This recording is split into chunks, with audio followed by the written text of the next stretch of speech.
Time for a check of the day's business news with Brian Quinn. Good evening, Brian. Hello, Donna. You're starting out with a look at how U.S. markets closed after the U.S. President Donald Trump announced a national emergency. That's right, over on Wall Street. It was a sluggish rally after the worst day since 1987. That rally, though, picking up major steam at the close as Donald Trump announced a public-private partnership with some of America's biggest retail and healthcare companies to launch extensive coronavirus testing. All major indexes nearly recovering their losses from yesterday's 10% drop. You see the Dow, S&P, and the Nasdaq all up around 9.3%. European indexes notched some tepid gains by comparison after double-digit falls yesterday.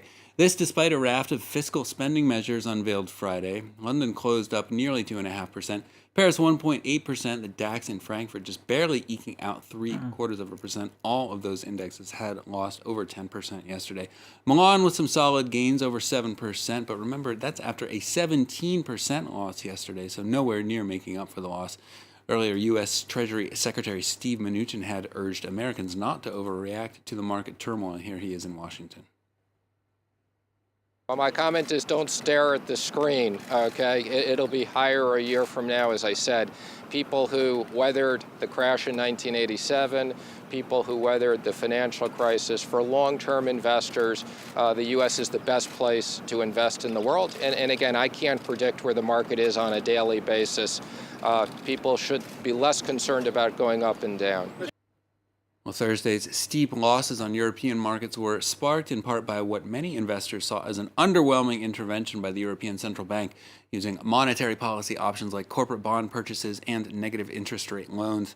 Well, Friday saw European governments and the wider EU bring out the fiscal cavalry with a range of government spending measures, including €500 billion promised by Germany to support the union's #1 economy. But will even that be enough? Colin Kinneber reports.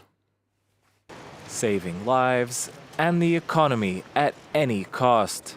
That was the message from European leaders after the bloc's financial markets saw their worst day in more than 30 years. EU Commission President Ursula von der Leyen said this would mean not just a €37 billion investment package, but also relaxing restrictions on deficit spending by the bloc's member states. They should be encouraged and they should feel comfortable to take all the necessary measures they need to support people. We at the European level are providing maximum flexibility. Her message was addressed above all to Italy, the new epicenter of the epidemic, where only supermarkets, pharmacies, and newspaper kiosks are still open. Meanwhile, the EU's largest economies announced major stimulus measures of their own. In Germany, Finance Minister Peter Altmaier announced, quote, unlimited credit to businesses, ranging from taxi drivers to large companies. Much the same message in France.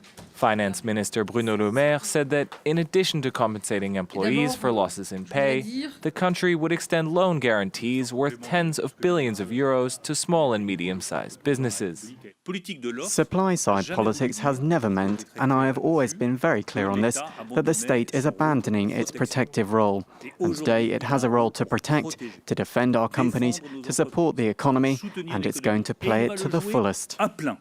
The EU Commission is warning, though, that such measures may not be enough to prevent a recession, with officials saying growth this year will likely drop below zero, for the first time since 2012.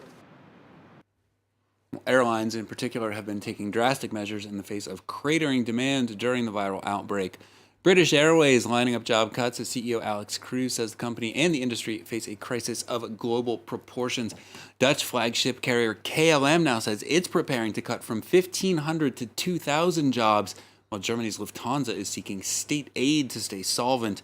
Meanwhile, Norwegian Air says only a government bailout can keep it from going the way of Britain's Flybe, Europe's largest regional carrier, which went bankrupt last week. Shares in European airlines did rebound Friday from Thursday's sell-off, but remained down over 40% for the year. The industry's main trade association says government intervention is likely the only hope for many firms.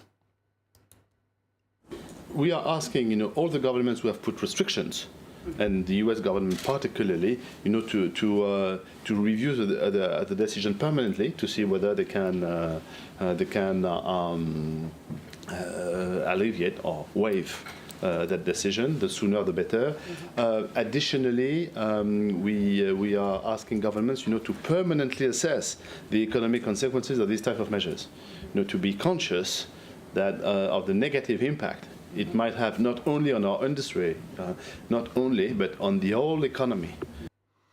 And finally, for business, with so many sectors taking a beating, there is one that's been chugging along just fine. Supermarkets here in France are doing record business as shoppers rush to stock up in case of quarantine. For the week of March 2nd to March 8th, grocery sales were up over 5.5% in France. The weekly average growth in 2019, just 2% overall. Agro-industrial leaders, distributors, and transporters are coordinating to ensure supply chains remain in place. Officials have also advised against panic shopping. For my part, Delano, I've found you can actually make room for more toilet paper if you just get rid of some of the food that you have. But are you stocking up on food?